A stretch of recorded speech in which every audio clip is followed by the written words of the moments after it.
Hi everyone, my name is Miroslav Bogdantsaliev. I'm the founder of IBA.International Business Alliance, and this is the start of a number of interviews and videos.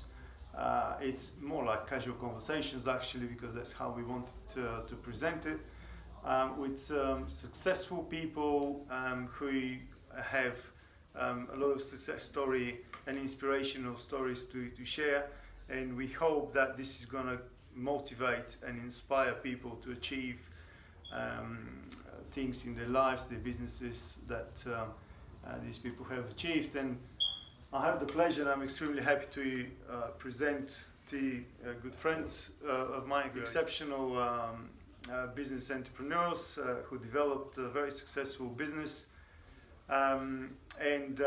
We're here now in the fund room in one of their offices in Covent Garden in London, and this is Miroslav and Ivo. So guys, can you just very shortly describe the business? But please, I mean, don't be humble, because I know you're very humble. You don't want to emphasize your success and things like this, but I think it's extremely important to know where you now and then to see where you started from. So I think it's very important to see this the contrast and the difference.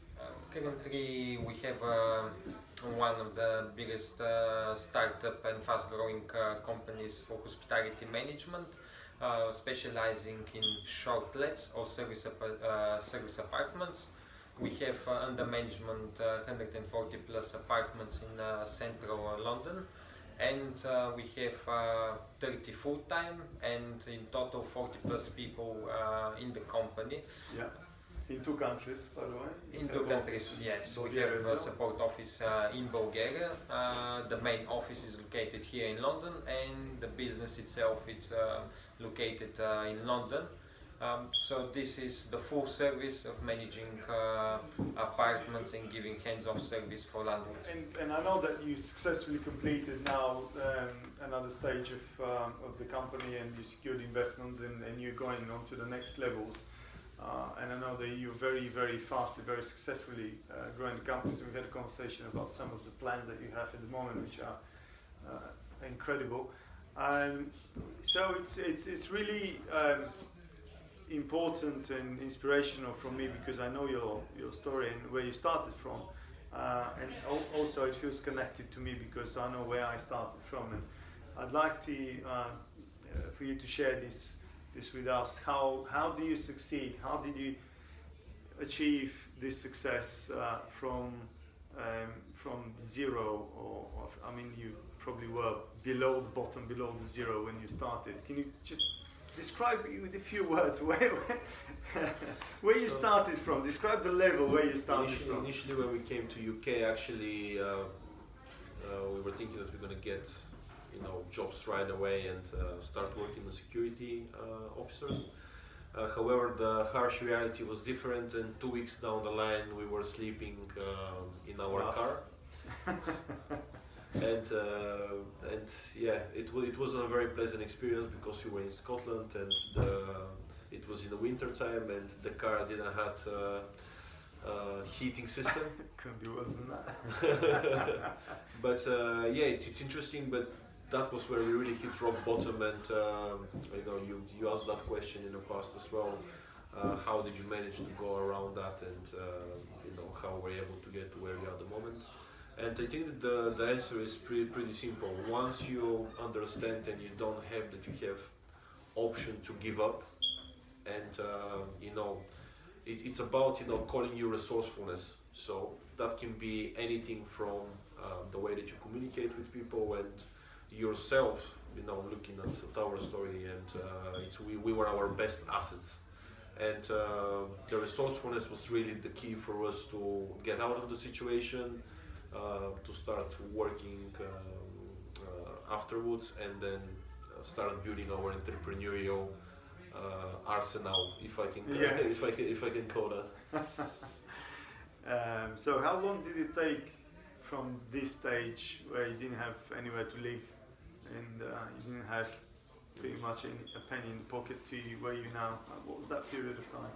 We can look at it at different stages, because going out of homelessness and securing a place to live and secure a job, it have taken us I would say 4 months. But after that, the problem was that we got comfortable into that 9 to 5 the jobs. daily routine. So we had 3 or 4 years of that. However, we were introduced to personal development literature and audio programs, and that have really enriched our paradigm and provide us with tremendous wide point of views. Inspiration and Correct. Yeah. So I think that was a critical moment, combined with audio biographies of successful people, where we really were able to expand our point of view, understand that things can be different than they are at the moment, and we are sitting in the driver's seat, and we can actually take control of what is going on and where we want to go and how we're going to get there. Yeah. And so total, I would say that we needed 3 years, which I think is a quite long period of time, but we really nurture and we developed ourselves on a different levels before we take a leap into the entrepreneurship and really use that arsenal. Homelessness 4 months, after that we had 3 years, and then 3 years of personal development before we take the leap. And there was an interesting saying that you need to burn your boats in order to take the island. Yes. So that have really resonated with us, and actually this is where, even that we had started already our company, we were working as security officers, and by taking the plunge and really making the jump, we were able to triple the size of the company in a period of few months, and it was a really I would say awakening call, because sometimes there is even that you have that personal development programs and books, there is a risk that you can get into the analysis paralysis stage, where you know what you need to be doing, you know how you need to be implementing it, but then not taking an action. It's about habit and just implementing basic steps, but moving towards the goal, not just understanding it theoretically. Someone was defining success as not just having the dream, but also to take persistent action to be able to succeed. And it's the obsession which we've spoken before. It really feels like obsession when you start doing this, and you spend a lot of time, and then you pay the price for it, and you know how much this costs. Did you help each other in this period? Did it help that you were together and you could have support each other, or Of course, this has been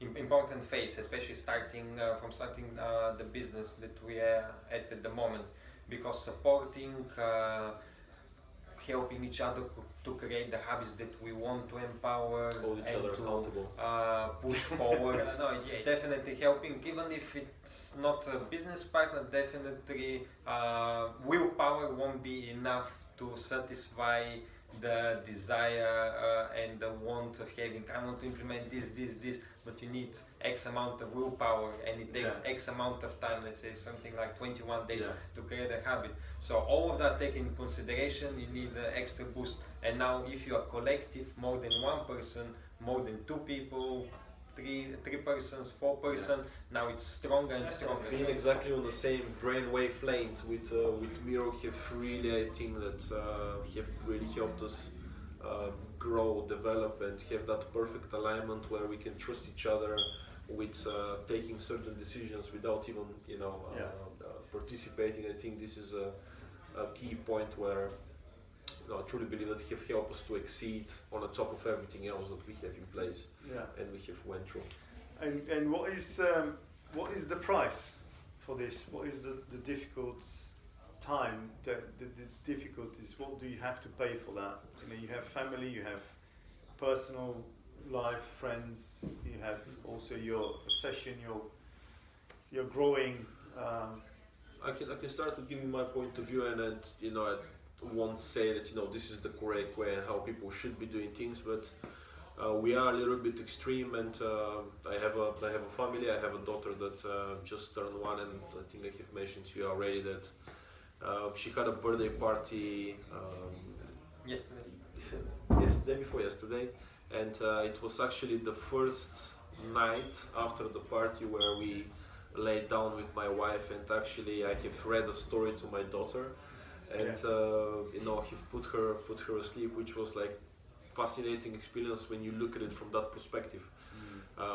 She's 1 year old, and I have never done it for the past 12 months.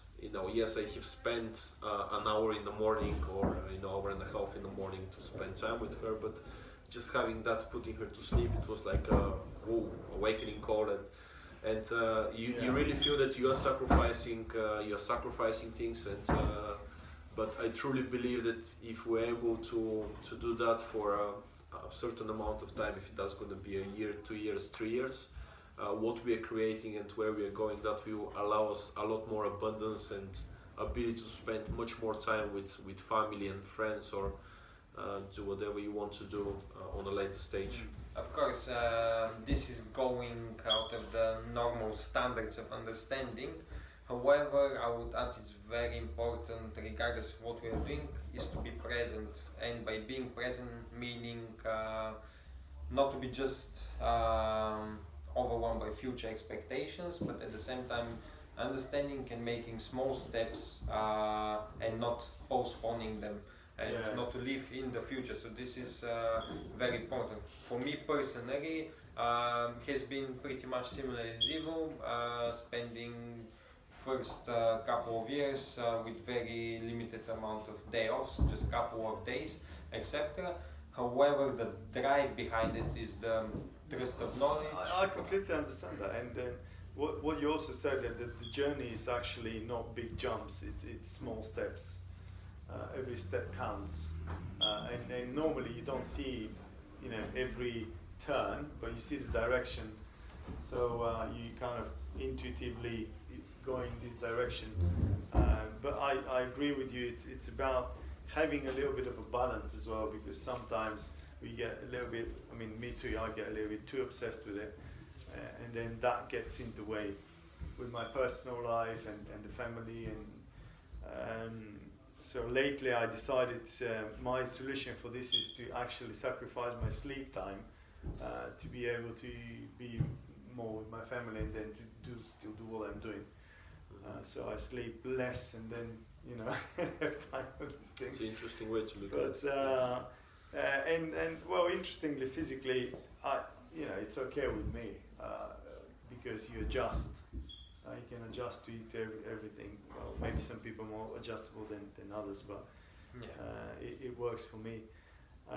So the next steps for you guys are, I'm just not talking about the small steps now, but I'm talking about the big steps. And I know your big steps is all, so you're going to 50 million, 250 million, and above and above and above. So say hypothetically, what's going to happen when you hit the target, whatever it is, 50 million, 500 million, a billion. What's going to happen with you? How is that then connected with who you are now, with your values, with your vision? Is that not going to change anything? I think that is closely correlated. Before we even started the business, I think that we were impacted by a decision to be made that both of us, we wanted to give back. Miro, I would say that is more towards education, and I am a little bit towards... So, just one second, you started with this, you knew this before you started then? The Correct. vision Correct. was there, so this was motivating us, and Right. even before we started. Sustaining business growth or personal growth just on the financial rewards, the motivation wouldn't sustain. However, having that vision that we will be able to provide and give back at a particular point in time, and we had decision to make. Are we doing that by volunteering in a charity shop 1 or 2 days a week, or we create enterprise where allow us to become very influential in a particular country, industry, etc., and then we decide what impact we can make and how we can make that impact based on selected organizations or direct impact with people and countries.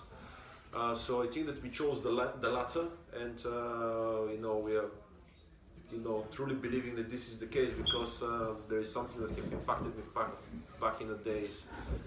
Buddha is I'm quoting it. He was saying that you need to be able to stand and be strong enough before you're able to support somebody else. Yeah. If you're not, it's detrimental for yourself and for the particular person.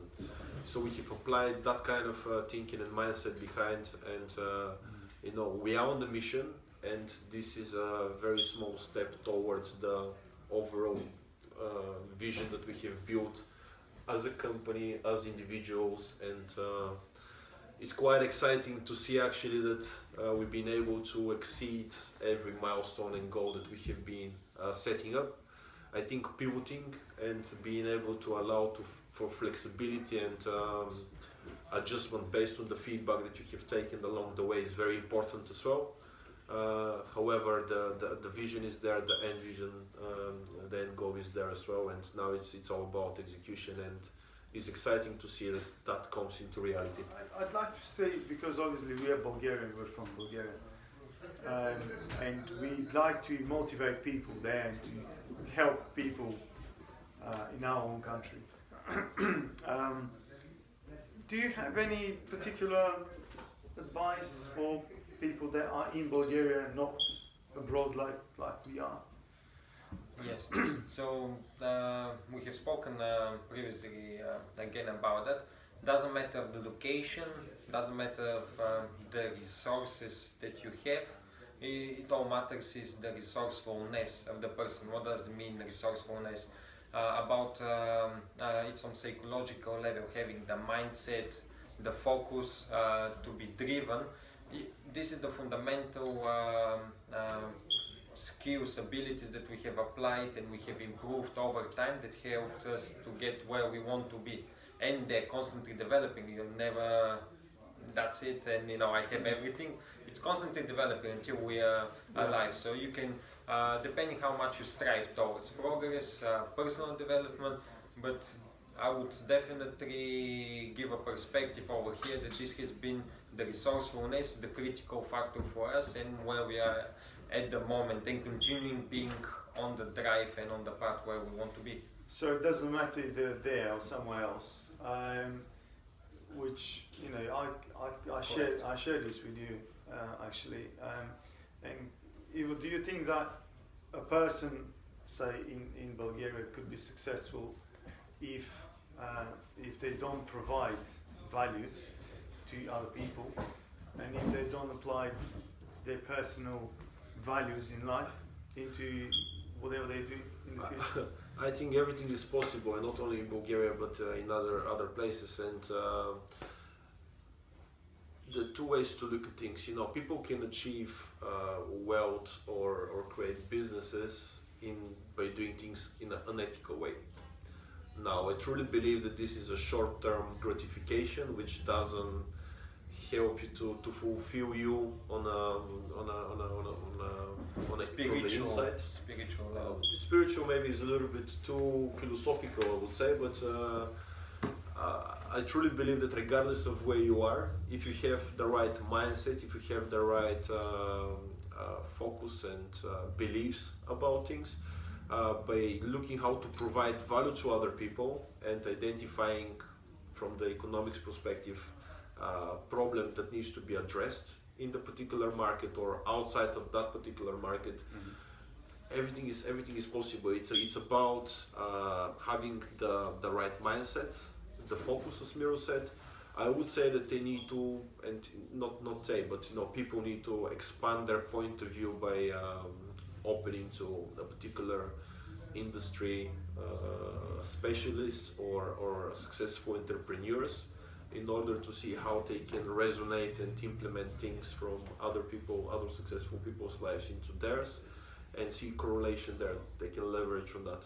Yeah. So from my perspective, that should be the focus. And in terms of instant gratifications. It's my suggestion, and how I'm perceiving things is it's not about what you wear, what car you drive, and it's in what places are you going on a weekly basis or on a daily basis. It's about how you utilize your resources and focus that into the right direction, which is building sustainable business, focusing and utilizing the financial resources that we have into that as well. And prioritize properly.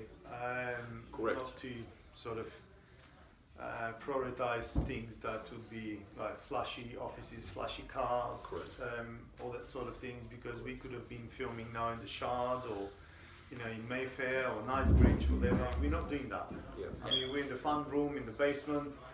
That's who we are. We know what we're doing. We're happy with that, and we hope that the other people will understand this and will have the same mindset, because it's difficult when the whole mindset of the people around you is like, well, if he doesn't have the right car, if he doesn't have the flashy lifestyle, then he's not but people successful. People start looking down on you and things like that. So that's what I think that happens in Bulgaria to a large extent. This depends a lot on the environment. Yeah, it's all about the environment, and it's people should not allow the environment to point them into direction that are not, they need to make their own decision and they need to make their own focus. Just be strong. Without me trying to flash anything here, I just wanted to share just perspective on things is that it's we have raised particular investment. Currently the company is valued on 3.3 million. However, I have 2 pair of jeans. I don't have watch, and I have 5 shirts. So I'm not saying that this is the way that it should be. However, I have focus on what is important. This for is me. your way, Which doesn't mean that it's the right or the wrong way. But just wanted to put things extreme perspective. Yes. Of course, being humble, and this is part of being the fanatic level and being obsessed with things. This could be understood from different perspective, but getting back to the environment and to the people, regardless, how you look. The most important thing is what you know for yourself that you are doing and what are your core beliefs. This is what it all matters. Yeah. It doesn't matter even if you have one shirt or even if you have watch it, but it's all about the people. As we have a saying in Bulgaria, we are welcoming by the look, but we are greeting by the inner themselves. Yeah, I completely understand that. Well, I mean, if you have something else to say, I just actually want to show this again. It's a property investor news magazine, and you are featured in the magazine. Can't find the actual article now, but I know you're speakers in different events. You're featured in magazines, and again, it's just how humble you are, guys. It's just it's amazing, so hard work beats talent. This is the name of the article. Yes, I like it. It's amazing. So I know that you want to help people, and you spare a big part of your valuable time for your family, for your business, for everything that you're doing to do these interviews, these videos, which I'm very, very grateful to you guys. And I'm really happy that you're the first people that we do these interviews, and hopefully we'll continue and then we'll catch up in the future and see how things are progressing. So if you have a few words to say for the end. Thank you very much for the opportunity to have the interview with you, and I hope that actually we can people can have a perspective, and hopefully we can inspire somebody, or they can just chase what they want to do. And obviously it would be good if they can take us as an example, and they can say there is no stereotypes, there is no limitations. I can do actually anything I want. Then I will be feeling completely satisfied actually if we are able to achieve that. And you guys are a perfect example for that. I would say that thank you for being our friend and sharing. We are sharing similar values and beliefs about the future and about how things should be perceived and how entrepreneurs should be having an outlook outside of their businesses, etc. And towards the people, hopefully our point of view, which doesn't mean it is the correct point of view, can add value to them. Thank you again for the opportunity, Miro. Welcome.